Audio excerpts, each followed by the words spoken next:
আসসালামু আলাইকুম ভিউয়ার্স, আমার নতুন একটি ভিডিওতে আপনাদেরকে স্বাগতম। তো আজকের ভিডিওতে কথা বলবো যে এই এসএসসি 2027 টেস্টের পর সময় কমছে। এবার জানুয়ারির শুরুতেই 2027 সালের এসএসসি পরীক্ষা, এটা নিয়ে আন্তঃশিক্ষা বোর্ড যা বলেছেন, শিক্ষার্থীদের মূল্যবান সময় সাশ্রয় ও আন্তর্জাতিক শিক্ষা ক্যালেন্ডারের সঙ্গে সামঞ্জস্য বজায় রাখতে আগামী বছর 2027 সালের এসএসসি ও সমমান পরীক্ষার সময়সূচিতে পরিবর্তন ঘোষণা দিয়েছে সরকার।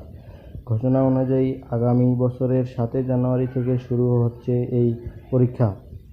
তো 27 সালের পরীক্ষা কিন্তু শুরুতেই হবে জানুয়ারি মাসে। নির্ধারিত সময়ে পাবলিক এই পরীক্ষা নিতে অনড় আন্তঃশিক্ষা বোর্ড।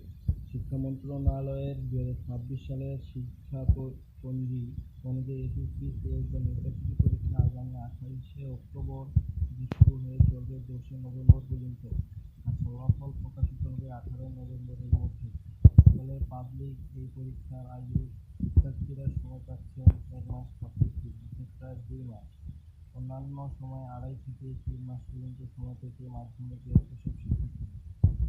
এই আন্তঃশিক্ষা বোর্ড জানিয়েছে। তো আজকের ভিডিও এই পর্যন্ত। ভিডিও ভালো লাগলে লাইক করেন এবং চ্যানেলে নতুন হয়ে থাকলে চ্যানেলটিকে সাবস্ক্রাইব করে সাবস্ক্রাইব করুন। আসসালামু আলাইকুম।